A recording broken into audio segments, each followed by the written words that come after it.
Well, I'm here outside of Victoria House with Joe Brack from EF Press, and he's going to give us an update on this Julian Assange case, which Julian Assange at the moment is in Belmarsh prison waiting for the judge to decide on his fate, isn't it, in January? I'll leave you updated all, Joe, for us. We're currently waiting for the submissions, the final submissions, and of course the bells start going off, the final submissions from defence prior to a judgment on January the 4th by Judge Brack. We're here outside Australia House in the Strand to protest the lack of action from the High Commissioner George Brandis, who is responsible for the care and welfare of Australian citizens that may be in trouble in a foreign country, and in this case in the UK. George Brandis has failed to raise the issue of Julian Assange with the Home Office or with the CPS, and has failed to do his duty as ambassador to look out for the interests of innocent and good Australian citizens such as Julian Assange, a journalist and publisher. There's a lot of concern at the moment about the conditions under which Julian Assange is being held in a brutal and cruel manner at HMP Belmarsh. The regime is designed to break a person in isolation, deprive them of their legal rights and their human rights, and amazingly Julian Assange has come through so far still alive. But we warn George Brandis that this may not continue if his suffering continues at the hands of the US and UK prosecutors. So there's no way the defence at the trials, there's no way they brought you up that he should be released and put into hospital care of some sort at least. That has been a theme of the defence, and they did raise his psychiatric condition as well as his medical condition as a major reason why he shouldn't be further incarcerated until this judgment in January. And certainly under the circumstances we're currently living in, Julian Assange represents a very low flight risk. A, because there's nowhere you can go, and B, we're about to enter a national lockdown. So any arguments about Julian Assange, let alone his physical and mental welfare being in jeopardy, but his ability to flee the jurisdiction of the UK is severely limited, as it is for all of us. So their arguments to detain him are completely groundless and have no basis in either the human rights or the legal rights that any remand prisoner should expect. Okay, well, thank you very much for that one, Joe. Well, thank you for coming down and covering it here today.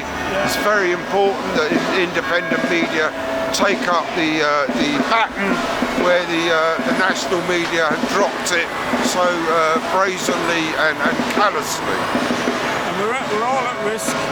If he gets found guilty or gets extradited basically to America, people like me could be just picked out of the street, couldn't and extradited to America. And what am I? I'm just a freelance. It's my hobby, you know, so there you go. Well, me too. I mean, I picked up the social media broadcast, as it were, because of Julian Assange.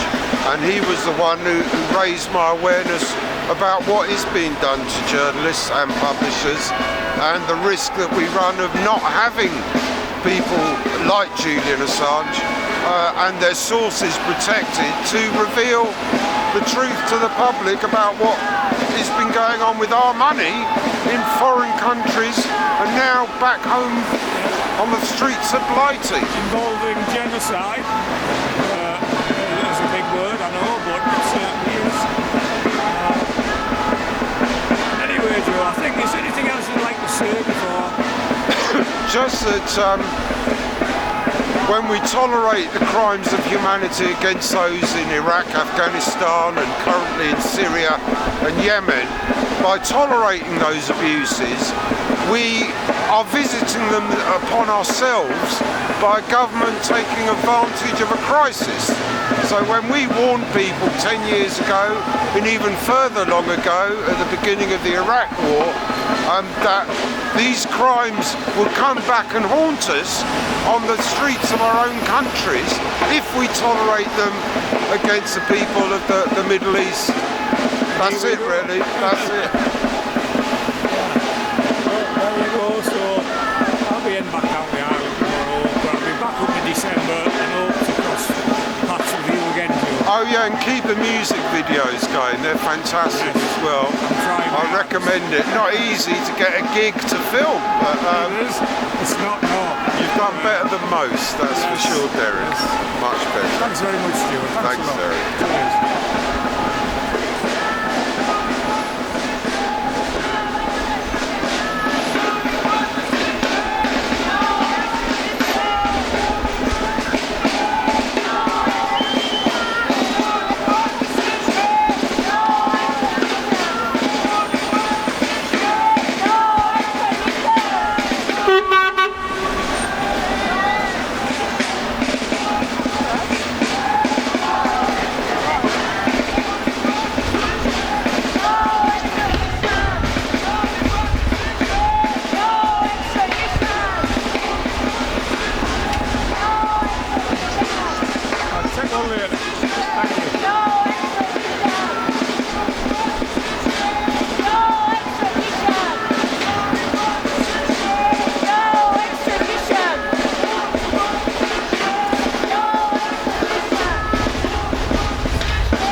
stolen everything. We don't even have our freedom. Please fight for Julian Assange's freedom, and you may have your a chance at having your freedoms restored. Yeah, well said.